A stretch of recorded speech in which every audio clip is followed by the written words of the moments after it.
क्या बनाए थे, इनकम एंड एक्सपेंडिचर अकाउंट हम बनाएंगे, ठीक है। ये हमने डिस्कस किया कल। इनकम और एक्सपेंडिचर में क्या क्या चीज जाता है ये भी हमने देखा। एक चीज उसमें रह गया था जिसका नाम था सब्सक्रिप्शन, ठीक है। क्या था वो, सब्सक्रिप्शन, यस। आज वो एक्सप्लेन करना है कि व्हाट इज सब्सक्रिप्शन एग्जैक्टली।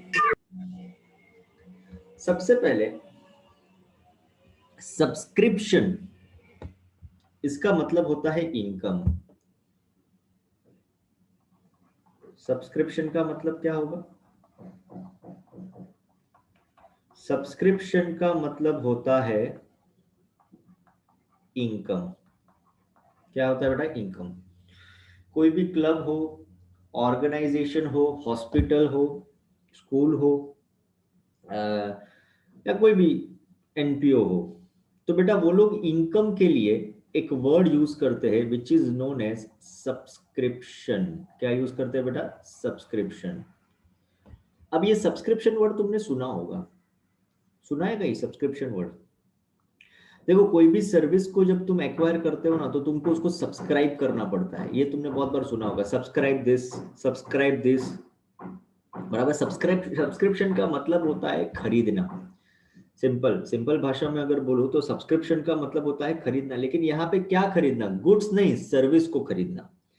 जब भी तुम कोई सर्विस को खरीदते हो ना तो उसको हम बोलते हैं सब्सक्रिप्शन। क्या बोलते हैं बेटा, subscription, yes. So when ever you by any service, that word is called subscription. Subscription का मतलब होता है यहाँ पे हम कोई गुड्स नहीं खरीदेंगे। क्या खरीदेंगे बेटा, यहाँ पे हम लोग सर्विस को खरीदेंगे। क्या खरीदेंगे बेटा, सर्विस। तो subscription stands for purchase and purchase of service. तो बेटा ये जो क्लब होते हैं, स्कूल से, हॉस्पिटल से, जैसे तुम्हारा पोईसर जिम खाना है, तो अगर पोईसर जिम खाना में तुमको अगर मेंबर बनना है, तुमको अगर मेंबर बनना है तो तुमको फुकट में मेंबर नहीं बनाएंगे, बराबर। तुमको सब्सक्राइब करना पड़ता है। तो सब्सक्राइब करोगे तो जो सब्सक्रिप्शन होता है ना बेटा वो एवरी मंथ करना पड़ेगा। ऐसा नहीं कि एक बार पैसा दिया तो खत्म, ऐसा नहीं होता है, उसका वैलिडिटी होता है। 2 महीना, 5 महीना, 10 महीना, 1 साल, 2 साल, उसका वैलिडिटी होता है। और after completion of validity you have to subscribe it again. That is called subscription.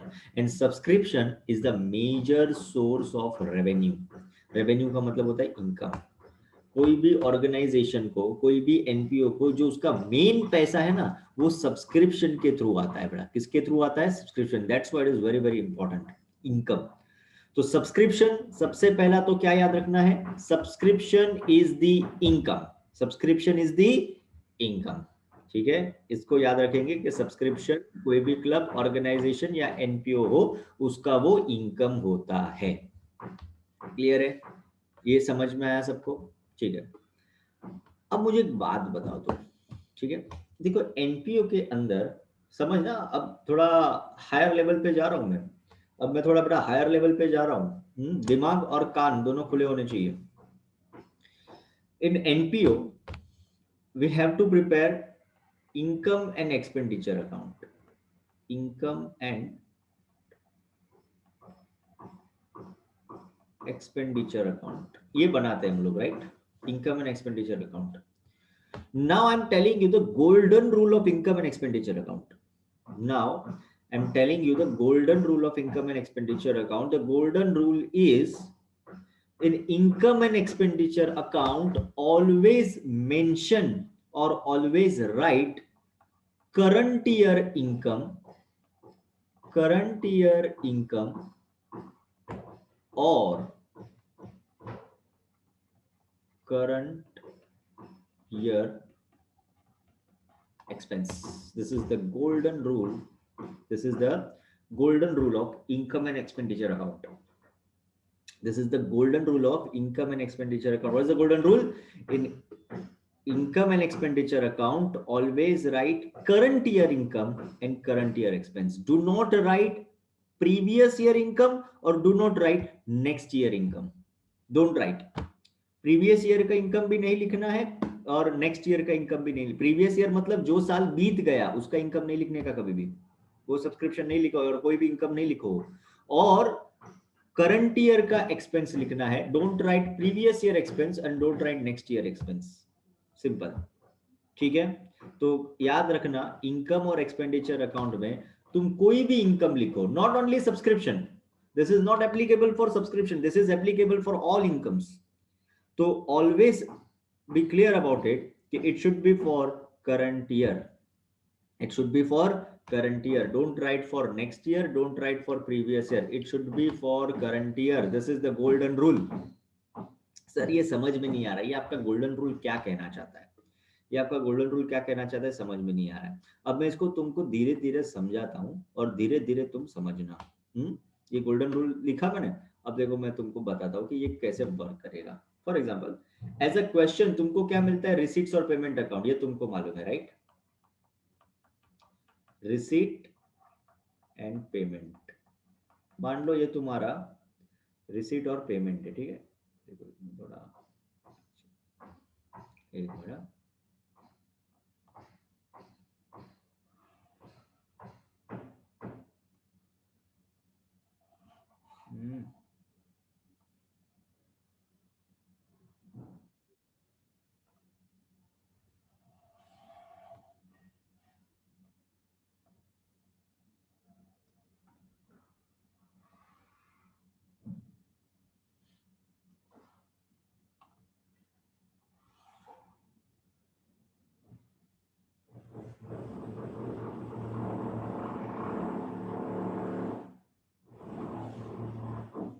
ठीक है। ये रिसीट और पेमेंट अकाउंट है एज अ क्वेश्चन, तुमको क्वेश्चन में जो मिलेगा, ऐसे मैं तुमको बोला कि क्वेश्चन में तुमको क्या मिलेगा, रिसीट्स और पेमेंट अकाउंट, ठीक है। अब रिसीट में लिखा है सब्सक्रिप्शन, क्या लिखा है बेटा, सब्सक्रिप्शन। कौन मैसेज कर रहा है, अभी तो तू ना बोला आवाज नहीं आ रहा है, अभी बोलता आवाज आ रहा है, हाँ पहले ही पूछा ना तुमको आवाज आ रहा है कि नहीं आ रहा है। चलो रिसीट, रिसीट में लिखा सबसे पहले सब्सक्रिप्शन, ठीक है। सब्सक्रिप्शन का मतलब, सब्सक्रिप्शन का मतलब क्या होता है, जैसे मैंने तुमको लगे सब्सक्रिप्शन का मतलब होता है इनकम, देखो इसलिए इसको दिया है रिसीट में, कहां पे दिया है, रिसीट में। अब ये जो रिसीट्स और पेमेंट अकाउंट है ना, this receipts and payment account is for 2020 and 21, ये 1 ईयर का है, 2020 एंड 21। अब सब्सक्रिप्शन में देखना क्या लिखा है, 2019-20, 2021, 21-22, 10,000, 20,000 एंड 30,000, ठीक है। ये तुमको क्वेश्चन में दिया है, सब्सक्रिप्शन दिया है 2019-20 का, 2021 का, 21-22 का, ये तुमको क्वेश्चन में दिया है, ठीक है। अब इसमें से तुमको हम लोग बनाते हैं इनकम एंड एक्सपेंडिचर अकाउंट, कौन सा अकाउंट बनाते हैं हम लोग, इनकम एंड एक्सपेंडिचर। तो सबसे पहले सब्सक्रिप्शन गोज टू इनकम, वो मालूम है कि जो सब्सक्रिप्शन है वो इनकम में जाएगा, लेकिन सर इनकम में कौन से ईयर का जाएगा, 1920 का जाएगा, 2021 का जाएगा, या 21-22 का जाएगा, ना व्यू आंसर। ऐसे मैंने तुमको गोल्डन रूल सिखाया कि क्या गोल्डन रूल है इनकम और एक्सपेंडिचर का, right always current year income and current year expense. तो मुझे बताना बेटा, ये सब इनकम है, ये तीनों तीन तेरी इनकम है, लेकिन ये तीनों तीन में से तेरी करंट ईयर की इनकम कौन सी है, which one, 2021 income for current year, yes sir, 2021 is the income of current year, am I right, 2021 is the income of current year। तो बेटा जब तुम इनकम और एक्सपेंडिचर अकाउंट बनाओगे ना, तो वो इनकम है ना, इनकम उसमें लिखना है तुमको 20 और 21 का, ये दो नहीं लिखना है, ये दो नहीं लिखने का। सर क्यों नहीं लिखने का, अरे मेरे भाई ये 1920 का इनकम है, ये तेरा कौन सा ईयर है देखना मेरे बच्चा, 2021, ये तो 19 और 20 का इनकम है, डोंट राइट इन 2021, समझ में। तो सर इसको कहां लिखने का, अब अगर तुमको एक लॉजिक बताऊं, एक अगर अगर देखो सिंपल सी बात है, 2020 और 21 में, 2020 और 21 में तुमको 2019-20 का इनकम मिला, इसका मतलब क्या हुआ, इसका मतलब क्या हुआ कि 2019-20 में वो लेने का बाकी होगा, तभी तो करंट ईयर में वो रिसीव हुआ ना। अरे तभी तो करंट ईयर में वो रिसीव हुआ ना। नहीं समझे, नहीं समझे, देखो समझ तो समझो, समझो यहाँ पे समझो। हमारे क्लास में एक स्टूडेंट है जिसका नाम है पप्पू। क्या नाम है बेटा? पप्पू। अपने क्लास में एक स्टूडेंट है, उसका नाम है पप्पू, ठीक है। अभी वो 12th स्टैंडर्ड में है। कौन से स्टैंडर्ड में है? 12th स्टैंडर्ड में। वो है ना मेरे पास फीस लेके आया। वो क्या लेके आया बेटा? मेरे पास फीस लेके आया, ठीक है। तो जब पप्पू मेरे पास फीस लेके आया तो मेरे को बोलता है सर ये लो 20,000 रुपया। बोला बेटा वाह, ये 20,000 क्या 12वीं का फीस है? बोलता नहीं नहीं नहीं नहीं सर, ये 20,000 में से 5,000 रुपया 11वीं का फीस है। 5,000 रुपया 11वीं का फीस है, 10,000 रुपया 12वीं का फीस है, और सर आप इतना अच्छा पढ़ाते हो कि मैं 13वीं में भी आपके पास ही आने वाला हूं, तो 5,000 अभी से उसका पकड़ के रखो। तो अब मुझे बता, करंट ईयर का मेरा इनकम कौन सा है? करंट ईयर का इनकम मेरा कौन? अभी वो 12वीं में बेटा, मतलब करंट ईयर 12वीं हो गया। So what is the income for current year? 10,000। देखो वो मुझे दे रहा है 20,000, लेकिन 20,000 मेरा करंट ईयर का इनकम नहीं है। मेरा करंट ईयर का इनकम 10,000 ही है, समझे? करंट ईयर का इनकम 10,000 है। क्यों? क्योंकि ये जो उसने 5,000 दिया ना, ये 11वीं का दिया। इसका मतलब पप्पू ने 11वीं में पैसा नहीं दिया था, इसलिए वो 12वीं में 11वीं का पैसा दे रहा है, लेने का बाकी था। सो कैन आई से this 5,000 is the income of previous year? ये 5,000 जो है ये इनकम कौन से ईयर का है? प्रीवियस ईयर का है। Am I right? This 10,000 is the income of current year, and this 5,000। अब बताना, 12वीं में 13वीं का पैसा दे दिया, 12वीं में 13वीं का पैसा दे दिया, तो ये इनकम तो है लेकिन कौन से ईयर का है? ये इनकम तो है लेकिन कौन से ईयर का है? करंट ईयर का है, प्रीवियस ईयर का है, या नेक्स्ट ईयर का है? तुम बताओ, ये कौन से ईयर का इनकम है? नेक्स्ट ईयर का। Yes, this income is for next year. ये नेक्स्ट ईयर का इनकम है, ठीक है। अब सर ये 3 चीज दिया है, इनको कहां लिखना चाहिए? अब बताता हूं, ध्यान से सुनना, कान खोल के सुनो कि ये 3 चीज को हम कहां पे लिखेंगे, ठीक है। सबसे पहले जो करंट ईयर का इनकम है उसको लिखो इनकम में, क्योंकि वो करंट ईयर का इनकम है, ठीक है। 1920 मतलब ये प्रीवियस ईयर का इनकम है, तो बेटा करंट ईयर में कहीं पे भी दिखना चाहिए नहीं, तो इसको हम लिखेंगे previous year balance sheet. Sir क्यों प्रीवियस ईयर की बैलेंस शीट में? प्रीवियस ईयर की इनकम में नहीं लिखेंगे? अरे नहीं राजू, प्रीवियस ईयर में ये थोड़ी मिला था, ये मिला तो तुझे करंट ईयर में था। इसका मतलब प्रीवियस ईयर में ये लेने का बाकी था, this was the outstanding in previous year. इसलिए जो भी इनकम लेने का बाकी होता है वो एसेट्स होता है तुम्हारा। जो भी इनकम लेने का बाकी है, income receivable is always assets. इसलिए ये प्रीवियस ईयर की बैलेंस शीट में कहां दिखना चाहिए मेरे भाई? एसेट्स में दिखना चाहिए। कहां दिखना चाहिए? एसेट्स में। M I right? करेक्ट। और मुझे बताना, ये 2021-22 का इनकम है, तो ये कहां दिखना चाहिए सर? ये क्या नेक्स्ट ईयर की बैलेंस शीट में दिखना चाहिए? अरे नहीं रे, नेक्स्ट ईयर का बैलेंस शीट कैसे बनाएगा तू नेक्स्ट ईयर में जाने से पहले? तो ये कहां दिखना चाहिए? ये बैलेंस शीट में दिखेगा करंट ईयर की, लेकिन कहां पे दिखेगा मालूम है? लाइबिलिटी में। ये लाइबिलिटी में दिखना चाहिए। सर क्यों लाइबिलिटी में दिखना चाहिए? अरे क्योंकि भाई ये इनकम रिसीव्ड इन एडवांस है, नेक्स्ट ईयर का इनकम करंट ईयर में मिल गया, नेक्स्ट ईयर का इनकम करंट ईयर में मिल गया। So this is called income received in advance, और income received in advance always to be treated as liability. वो लाइबिलिटी होता है अपना। बुद्धि में गया बात? तुम्हारे बुद्धि में बात गया? बुद्धि में गया कि नहीं गया मुझे बता।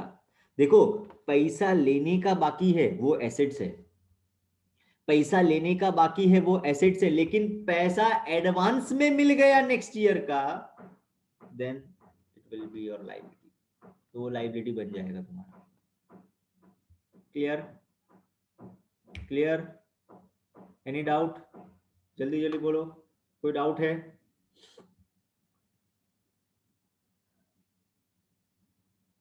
अरे बाकी सब रिप्लाई करो।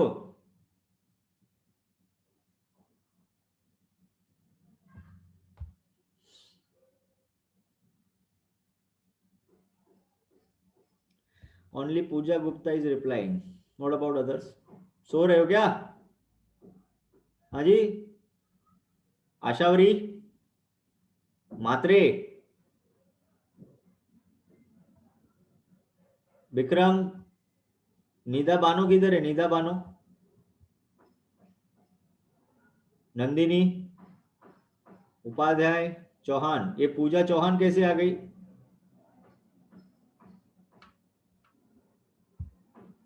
कोई डाउट है? Any doubt? नो, ठीक है, समझ गया। Same goes to expense, same चीज एक्सपेंस की तरह होगी, ठीक है। अब देखो एक्सपेंस का पार्ट समझते हैं, let's understand the expense part.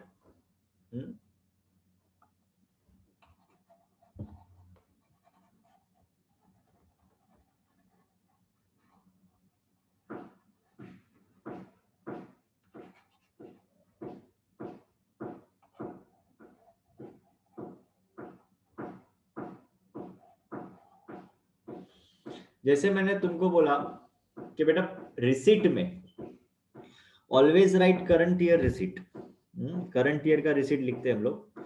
उसी तरह पेमेंट में भी, एक्सपेंस में भी करंट ईयर का एक्सपेंस लिखने का। Don't write previous year expense, don't write next year expense, write always current year expense. Understood? Write always current year expense. How to write current year expense? अब current year का expense कैसे लिखेंगे, देखो समझो यहाँ पे, ठीक है। करंट ईयर का एक्सपेंस बताता हूँ बेटा, यहाँ पे सब लोग समझेंगे। फॉर एग्जांपल यहाँ पे लिखते हैं हम लोग सैलरी। ये कौन सा ईयर है? 2020-21, ठीक है। तो यहाँ पे लिखता हूँ 1920, 2021, 21-22, 5,000, 10,000, 20,000। सबसे पहले मुझे बता सैलरी कहाँ जाएगा? सबसे पहले मुझे बता सैलरी कहाँ जाएगा? एक्सपेंस। यस, सैलरी एक्सपेंस में जाएगा। ओके, कौन से ईयर का सैलरी एक्सपेंस में जाएगा? यहाँ पे 3 साल का सैलरी दिया है, तो कौन से ईयर का? 2021। यस, 2021 का सैलरी ही एक्सपेंस में जाएगा। This will be treated as expense. So what about others? ये 1920 का क्या करे, 21-22 का क्या करे? बेटा ये 1920 मतलब प्रीवियस ईयर हो गया। प्रीवियस ईयर में सैलरी देने का बाकी था, तभी तुमने उसको करंट ईयर में दिया। So don't write in current year expense. ये करंट ईयर का खर्चा नहीं, ये तो नेक्स्ट प्रीवियस ईयर का खर्चा है। प्रीवियस मतलब जो साल बीत गया उसका खर्चा है। तो इसको कहां लिखना चाहिए सर? इसको लिखेंगे हम लोग बैलेंस शीट में। लेकिन बैलेंस शीट में कहां पे लिखो? एसेट्स में के लायबिलिटी में? कौन से बैलेंस शीट? प्रीवियस ईयर के बेटा। कौन से बैलेंस शीट? Previous year. क्या याद रखना, प्रीवियस ईयर बैलेंस शीट में जाएगा, एसेट्स में जाएगा कि लायबिलिटी में जाएगा, वो बताओ। ये प्रीवियस ईयर की बैलेंस शीट में जाएगा, बट एसेट्स में जाएगा कि लायबिलिटी में, वो बताओ। ये सैलरी है, तो मतलब लास्ट ईयर सैलरी देने का बाकी था। लास्ट ईयर सैलरी देने का बाकी, लायबिलिटी। यस, लायबिलिटी में जाना चाहिए। वो लास्ट ईयर की लायबिलिटी होगी, तभी तो तुमने करंट ईयर में भरा ना। अरे समझा कि नहीं समझा? तुमने 11वीं का फीस अब तक नहीं दिया है, 11वीं का फीस 12वीं में जाके तुमने दिया, तो 11वीं में तो तुम्हारी लायबिलिटी थी ना, तभी तो तुमने 12वीं में फीस दिया 11वीं का। अरे समझ में आ रहा है? उसी तरह से 1920 में सैलरी देने का बाकी था, जो तुमने 2021 में दे दिया, तो मतलब 1920 में तो ये तुम्हारी लायबिलिटी होगी। अरे होगी कि नहीं होगी? तो ये प्रीवियस ईयर बैलेंस शीट में लायबिलिटी में होना चाहिए। प्रीवियस ईयर की बैलेंस शीट में कहां होना चाहिए? लायबिलिटी में। ठीक है, अब बता इसका क्या करें? इसका क्या करें? 2020-21 में तुमने नेक्स्ट ईयर का सैलरी दे दिया। तुम इतने खुश हो गए तुम्हारे एम्प्लॉय पे कि भाई नेक्स्ट ईयर का सैलरी भी यही सेल में पकड़। बताओ ये कहां जाएगा? ये कहां जाएगा बता दो, चलो मान जाओ मैं तुमको, ये कहां जाएगा? कहां लिखो इसको? एसेट। एसेट्स में जाएगा। Why assets? हाँ, उनको दिया ना पैसा तो वो हम लोग को देने वाले हैं ना नहीं सर्विस। नहीं बेटा, यस, एडवांस में हमने पैसा दे दिया। हाँ ओके, एडवांस में तुमने see this is called expense paid in advance. इसको हम क्या बोलते हैं बेटा? Expense paid in advance. हमने खर्चा एडवांस में भर दिया, तो अगर एक्सपेंस पेड इन एडवांस है तो वो हमारा एसेट्स होता है, जिसको बोलते हैं prepaid expense. Prepaid expense always assets होता है, याद करो फाइनल अकाउंट को। प्रीपेड एक्सपेंस हम लोग कहां पे लिखते हैं? एसेट्स में। So it is also called prepaid expense. 2020-21 में तुमने 21-22 का सैलरी दिया है, तो एसेट्स हो गया। हुआ कि नहीं हुआ? अरे हुआ कि नहीं हुआ? बोलो ना, हुआ? क्लियर है कॉन्सेप्ट? तो जो गोल्डन रूल मैंने तुमको सिखाया, लेकिन सर ये कौन से ईयर के एसेट्स में जाएगा? करंट ईयर के एसेट्स में जाएगा। देखो, जनरली करंट ईयर की बैलेंस शीट होती है, प्रीवियस ईयर की बैलेंस शीट होती है, नेक्स्ट ईयर की कोई बैलेंस शीट नहीं होती, याद रखना। इधर करंट ईयर की बैलेंस शीट होगी, इधर प्रीवियस ईयर की बैलेंस शीट होगी, ठीक है? नेक्स्ट ईयर का कुछ भी होता नहीं है। तो हमेशा याद रखो, in income and expenditure account we have to write always current year income and current year expense. Don't write previous year income, don't write next year income, don't write previous year expense, don't write next year expense. Always write current year income, current year expense. This is the golden rule. अगर ये rule समझ में आ गया, अगर ये rule समझ में आ गया, इसका मतलब एनपीओ तुम्हारे लिए सिंपल हो गया। That's why it is called golden rule of NPO. Clear है? अरे बताओ, क्लियर है? यस और नो, यस और नो, यस और नो।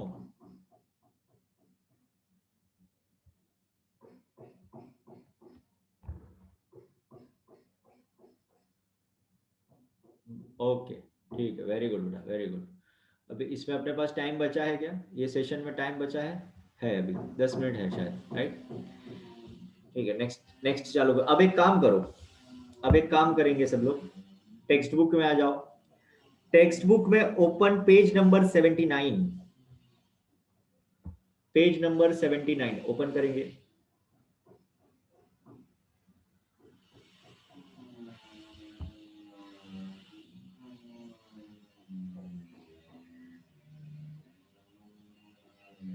मिला सबको?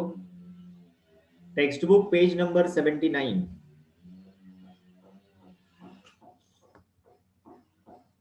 रेडी?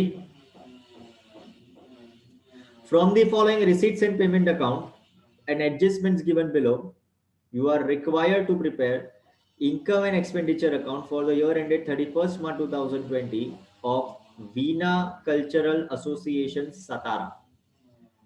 तो बेटा यहाँ पे खाली अपने को इनकम और एक्सपेंस ही बनाना है। क्या बनाना है यहाँ पे? सिर्फ income and expenditure account. No need to prepare balance sheet, बराबर है? No need to prepare balance sheet, only you have to prepare income and expenditure account. So are you ready for it? खाली income और expenditure account, लेकिन सबसे पहले marking लेंगे। Marking देखो, marking important है, ठीक है? तो पेंसिल सबके हाथ में, जैसा बोलता हूं वैसा लिखते जाएंगे। सबसे पहले देखो, रिसीट्स और पेमेंट अकाउंट दिया है। एज आई टोल्ड यू कि तुमको क्वेश्चन में क्या मिलेगा? रिसीट्स और पेमेंट अकाउंट मिलेगा हमेशा, ठीक है? For the year ended 31st March 2020 receipts और पेमेंट दिया है। देखो क्या दिया है, सबसे पहले रिसीट्स। मुझे बता, रिसीट्स कहां पे जाएगा? रिसीट्स कहां पे जा सकता है? दो जगह पे जा सकता है रिसीट्स, कल सिखाया था मैंने तुमको। रिसीट्स इधर कैन गो इन इनकम और लाइबिलिटी, तो वहां पे लिखो इनकम और लाइबिलिटी। इधर it can go in income और it can go in liability. So receipt side में लिखो इनकम और लाइबिलिटी। लिखा? चलो स्टार्ट करता हूं मैं। सबसे पहले लिखा है टू बैलेंस ब्रॉट डाउन। बताओ क्या करूं? टू बैलेंस ब्रॉट डाउन का क्या करें? सिखाया था कल। टू बैलेंस ब्रॉट डाउन को क्या करना चाहिए? This is the opening balance. हमेशा क्या करने का? चौकड़ी। याद नहीं है? भूल गए? सिखाया था टू बैलेंस ब्रॉट डाउन हमेशा करेंगे कैंसल, तो उसको कर दो cancel. Cash in and cash at bank कर दो कैंसल। किया? नेक्स्ट देखो, सर पेज नंबर 79। नेक्स्ट है सब्सक्रिप्शन। अब देखो सब्सक्रिप्शन में देखो 3 दिया है बेटा। अब तुमको आंसर देना है। I want answer from you. 2018, 19, 19, 20, 20, 21 तीनों 3 की जगह बताओ कहां पे जाएगा, कौन सा सब्सक्रिप्शन कहां जाएगा, मेरे को बता दो जल्दी जल्दी जल्दी।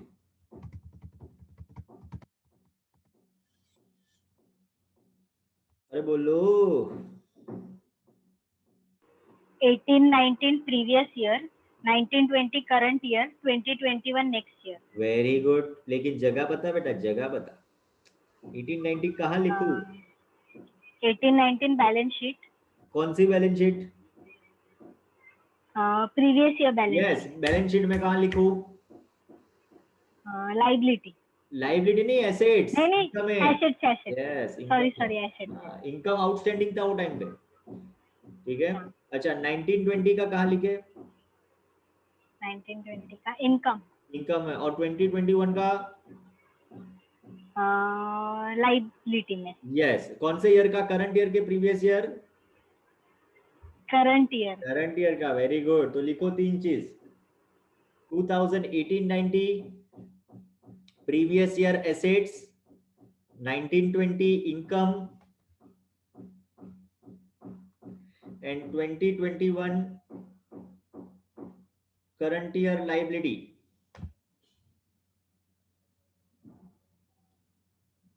ठीक है। नेक्स्ट देखो डोनेशन, और ब्रैकेट में लिखा है जनरल। डोनेशन सिखाया था कल तुमको, कहां पे लिखूं बताओ? डोनेशन जनरल है, जनरल। इनकम। इनकम में जाएगा, लिखो वहां पे income. Entrance fees, entrance fees also income. Interest on fixed deposit,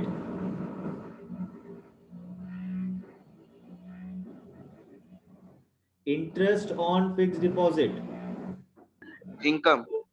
yes. And picnic receipt,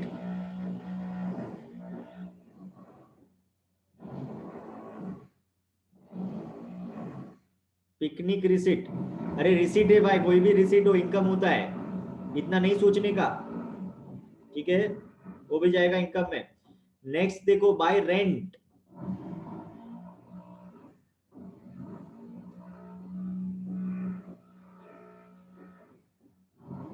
expense. ये देखो 2 रेंट है बेटा, 18-19, 19-20। अब बता।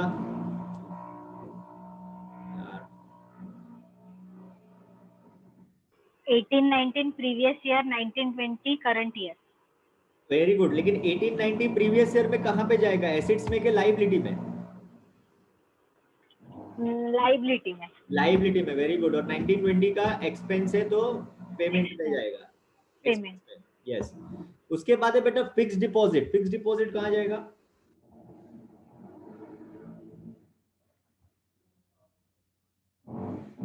फिक्स्ड डिपॉजिट कहां जाएगा बेटा? Assets. Assets. Sundry expense, expense में। इंश्योरेंस एक्सपेंस में जाएगा। प्रिंटिंग एंड स्टेशनरी एक्सपेंस में जाएगा। पिकनिक एक्सपेंस एक्सपेंस में जाएगा। सैलरी एक्सपेंस में जाएगा। ट्रैवलिंग एक्सपेंस एक्सपेंस में जाएगा। एडवर्टीजमेंट, और देखो वहां पे लिखा है 18-19, तो क्या ये करंट ईयर का एक्सपेंस है? एडवर्टीजमेंट में नहीं। 18-19 ये करंट नहीं, प्रीवियस ईयर। यस, तो करंट ईयर में जाना चाहिए। नहीं तो बता प्रीवियस ईयर में कहां पे जाएगा ये? बैलेंस शीट में कहां जाएगा? एसेट्स में के लाइबिलिटी में? लाइबिलिटी। लाइबिलिटी। और लिखा है by balance carried down, this is the closing balance of cash. कहां लिखते हैं बता मुझे बेटा? Cash in hand, cash at bank, कहां? एसेट्स में लिखते हैं, यस। तो ये जाएगा एसेट्स में। Is that clear? उसके बाद देखो एडजस्टमेंट दिया है। Outstanding rent for the current year was 7,000। Outstanding rent for the current year was 7,000। देखो रेंट आउटस्टैंडिंग है, बेटा रेंट देने का बाकी है करंट ईयर का, दो इफेक्ट बताओ आउटस्टैंडिंग एक्सपेंस का। फाइनल अकाउंट को याद करो, फाइनल अकाउंट में सिखाया था आउटस्टैंडिंग एक्सपेंस का दो effect, add to expense and liability. याद आया? आउटस्टैंडिंग एक्सपेंस के दो effect, add to expense liability, add to expense liability. वही रूल यहां पे अप्लाई करना है। रेंट आउटस्टैंडिंग है तो add to expense and liability. कौन सा एक्सपेंस? रेंट, तो रेंट को टिकली लगा, रेंट को टिकली लगा। सर कौन से रेंट को टिकली लगाओ, 18 19 या 19 20? अरे मेरे बच्चा करंट ईयर को टिकली लगाने का। किसको टिकली लगाना है? Current year. So outstanding rent, टिकली लगाओ रेंट को। दो इफेक्ट बताओ आउटस्टैंडिंग का, add to rent and liability. उसके बाद 60% of entrance fees should be capitalised. 60% of entrance fees should be capitalised. Sir इसका मतलब क्या हुआ? इसका मतलब समझो, इसका मतलब समझो पहले। यहाँ पे देखो,